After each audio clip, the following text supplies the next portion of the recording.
Let's have a closer look to the changes that we have in our directive. First of all, I would like to say something about the scope. Then on traceability, we heard Mr. Wang already giving some information on traceability, but I would like to give also the new requirements in the directive. A new concept is a declaration of conformity. There has been a lot of discussions on conformity assessment, but we also have a mandatory safety assessment that I would like to explain, and I would like to have some ideas, some thoughts on the warnings which are mandatory on the toys. Let's start with the clarification of the scope. If you see, I've compared the old and the new directive for the definition of a toy, and the new definition, it's products designed or intended, whether or not exclusively for use in play by children under 14 years of age. If you compare, you will see there's not much of a difference, and that was the intention. We did not have the intention to enlarge the scope. So we still consider toys as what we have been considering toys for the last 20 years. Why did we put whether or not exclusively? The reason is that probably you all know a keychain with a soft fill toy on. Well, in our member states, we consider it as a toy, but people would say, well, it's not a toy, it's a keychain.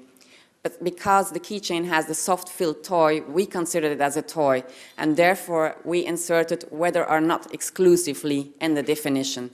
Again, it's not the intent to enlarge it. It was just to make it clear that everybody understood it in the same way. So this is the only change that we have had. Also, the word clearly is not in the definition anymore. It's just the intended use and not clearly intended. So I will come back a little bit later because a lot of manufacturers, authorities have problems with classification of toys. And if we have the next slide, then you will find additional information on our website. So if we leave out the clearly, it was only to make reference to the intended use that you as a manufacturer are giving to the product. But you also have to look at the reasonably foreseeable use of the toy. We provided you guidance documents because you have doubts on classification, while also authorities have doubts sometimes on classification. There are guidelines, published classification guidelines. Also, the CPSC has age grading guidelines on its website. But we also published some very useful guidance documents on specific subjects. One of them is aquatic toys. Another one is music instruments. You will find something on books.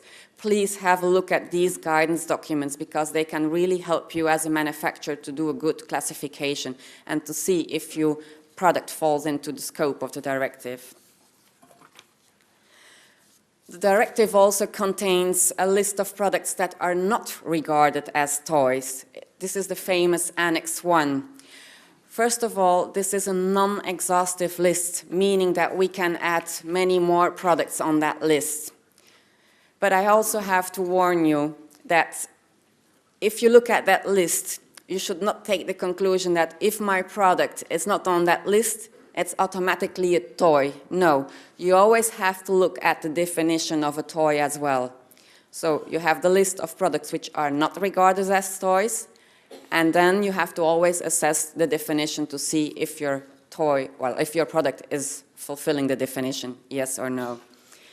The so famous Annex 1 contains about 19 products which are not regarded as toys. I will only pick out some of them, and I would like to have a look at number 4, it's bicycles. Under the current directive, you have bicycles as toys, and there was some gray zone for bicycles above, with a saddle height above 435 millimeters. Some of them said it's toys, some of them said it's General Product Safety Directive. In order to help manufacturers to have a very good classification, we said that bicycles with a maximum saddle height of more than 435 millimeters are not considered as toys under the new Toy Safety Directive. This is one example. You will find all the rest. I'm not going to run through all of them, but they are very useful when you're assessing the scope of our Toy Safety Directive. Then there's another list in our directive that is a list of products that are toys, but we exclude them from the Toy Safety Directive. So these are products which fulfill the definition, but we are going to exclude them from the scope. And this is an exhaustive list. So it means that only these products are excluded from the directive. And this is playground equipment for public use. We also have playground equipment for private use, that's the so-called activity toys. They are still toys. It's only for public use, which is excluded from the Toy Safety Directive. Automatic playing machines, toy vehicles with combustion engines, toy steam engines, and sling and catapults are products that are toys but are excluded. Most of them are falling under the GPSD, that's General Product Safety Directive, but I would like to point out that toy vehicles equipped with combustion engines, and I would like to refer to the mini bikes or pocket bikes that we say they fall under the Machinery Directive, because sometimes they have been classified as toys in the past, but I would like to make clear that they are not toys. They fall under Machinery Directive. So this is the list of products which are excluded from the Toy Safety Directive. We've heard already from Mr. Wang that we are talking about traceability. It's a very important aspect. Also for the recalls, we have to trace our products. Well, in the new Toy Safety Directive, we have some requirements concerning the traceability.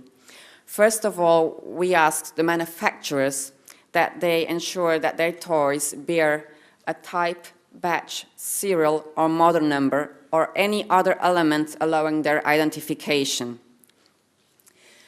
I would like to point out that I say or, so that must mean that you as a manufacturer has the choice to pick whatever element you want to ensure traceability. It can be a batch number or a serial number or any other element, as long as you're able to trace your products.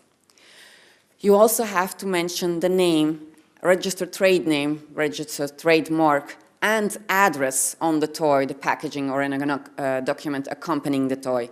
Here you have to see that it's name and address. It's not an or, so you have to put your name and address on the toy. Even if our manufacturer is located outside the community, we are requesting that the manufacturing is indicating name and address on the products. We also request from the manufacturers that they identify the economic operators to who they supplied their products. And the manufacturers have to be able to present this information for a period of 10 years after they have placed the product on the toy market. So this is a request to the manufacturers, but we also ask it to the importers. So also the importers or the distributors who are buying the toys, they have to be able to say to whom they supplied and from whom they have supplied it or they have bought it. This also, they have to keep this information for a period of 10 years after they have been supplied with the toy.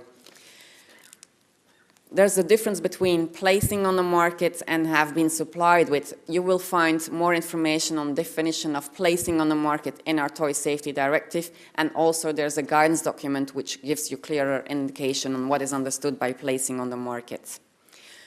As said, we are still discussing with AQ-SIQ on how we can find a good solution for traceability, but this is a very important aspect, and this is really important that you follow up the future developments into this requirement.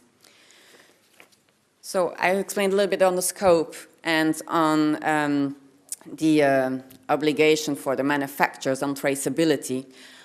Another new aspect for the Toy Safety Directive is the declaration of conformity. There are four aspects that a manufacturer has to draw up. First of all, it's a declaration of conformity and a technical documentation file before he's doing his conformity assessment and then affixing a CE mark. So these are the four steps that the manufacturer will do in order to comply with the Toy Safety Directive.